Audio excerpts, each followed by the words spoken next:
Martineau. Le parrain de l'actualité.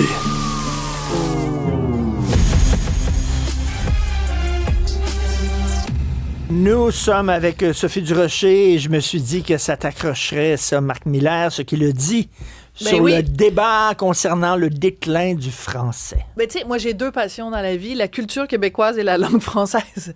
Ben, tu sais, j'ai d'autres passions, là, mais je veux dire, en termes d'actualité, c'est vraiment les deux affaires qui viennent me chercher. Alors, quand t'as quelqu'un qui s'appelle Marc Miller, qui s'est pas illustré particulièrement au cours des 15 dernières années comme étant un grand défenseur de la culture québécoise ou de l'identité québécoise ou de la langue française, qui est nommé ministre de la Culture et de l'identité canadienne en remplacement de Stephen Guilbeault qui a claqué la porte. C'est sûr qu'on s'attendait pas à ce qu'ils disent, qu'ils soient sensibles, mettons, à la cause du français, mais il y a quand même des limites à faire comme les trois petits singes, là, celui qui voit rien, celui qui dit rien, qui voit rien, puis qui entend rien, puis qui dit rien. Lui, dans ce cas-là, il a dit quelque chose. En fait, il a dit une grosse connerie, puis c'est pas moi simplement qui dit ça, c'est François Legault aussi. Quand il s'en va dire « Je suis tanné d'entendre parler du déclin du français au Québec », ça sort d'où, M. Miller? Parce que vous ne pouvez pas être tanné de quelque chose qui est au cœur de l'identité québécoise.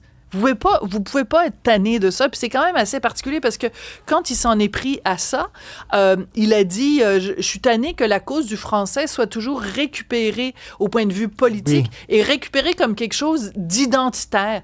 Mais le gars, il vient d'être nommé au poste de ministre de l'identité canadienne.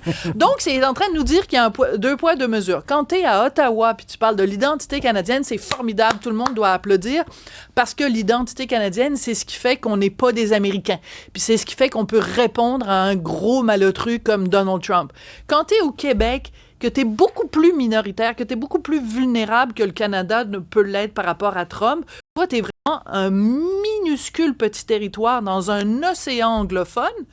Toi, tu veux défendre le français, puis tu te fais accuser par la gang d'Ottawa d'être un identitaire. Pourquoi l'identitaire, c'est correct à Ottawa, puis pas bien à Québec? Et pourquoi l'anglais progresse si rapidement à Montréal? Le français recule, entre autres, pour l'immigration massive. Et qui était responsable de l'immigration massive? Marc Miller! Je veux dire, à un moment donné, alors, je veux absolument... T'as tout à fait raison. Et cette espèce de triangulation-là, tu sais, tu peux pas être à la fois le gars qui allume le feu, puis après dire « Oh mon Dieu, c'est absolument épouvantable, François Legault veut servir de pompier. » Ben, j'espère que François Legault va servir de pompier, parce que c'est toi qui as mis le feu à l'identité québécoise, justement, qui est en train de... Tu sais, je veux dire, Marc Miller, là, j'aimerais ça qu'il vienne faire un tour sur la rue Sainte-Catherine, qu'il aille à Laval, qu'il aille dans un centre commercial, qu'il aille et qu'il soit accueilli d'abord par un esprit de... Moi, je suis plus capable. Les bonjours high, quand c'est pas tout simplement un high. J'aimerais qu'ils viennent faire un tour au gym où on va, toi et moi, où il y a certains profs qui sont des indécrottables anglophones qui donnent leurs cours 80% en anglais, puis de temps en temps, ils disent « Oh, mettez votre bras à droite, mettez votre bras à gauche. » Puis là, ils considèrent, eux, que c'est correct à Montréal, en 2025, de faire ça. Le nombre de commerces, le nombre de... Essaye de te faire livrer une pizza à Montréal, puis d'avoir un livreur qui parle en français. 95% du temps, tu vas te faire livrer la pizza en anglais. Les gens vont peut-être me dire « Sophie, c'est anecdotique. » Mais à partir de quel point on arrête de considérer que c'était anecdotique et qu'on considère que c'est vraiment un mouvement de fond. C'est pour ça et que ça a été documenté. Écoute, il y a eu des chiffres, des études. Ça finit plus. Il n'y a pas plus aveugle que celui qui ne veut pas voir. Et je pense, dans ce cas-ci, Marc Miller a fait vraiment preuve d'aveuglement volontaire. Non, mais il vient d'entrer à job, là. Ça augure bien, tu sais. Ah oui, je trouve que ça commence super bien. Et ça veut moi, dire que lui, le fait que la gouverneure générale ne parle toujours pas français, il doit Michael Rousseau, c'est pas grave. Il s'en cogne. Ah, ça, c'est l'expression que tu adores de Marc Boilard. Ouais. C'est très drôle d'ailleurs parce que hier soir, j'étais avec Stéphanie Villeneuve. On n'était pas assises ensemble, mais au spectacle Revue et corrigé. Et justement, il y a des blagues sur Michael Rousseau. Il y a des blagues sur... alors, je pense que Marc Miller, s'il veut connaître bien la culture québécoise, devrait aller voir Revue et corrigé. On va écouter la réponse. Et je tiens à le dire... François Legault a admirablement bien répondu à Marc Miller. Il lui a donné le chien de sa chienne.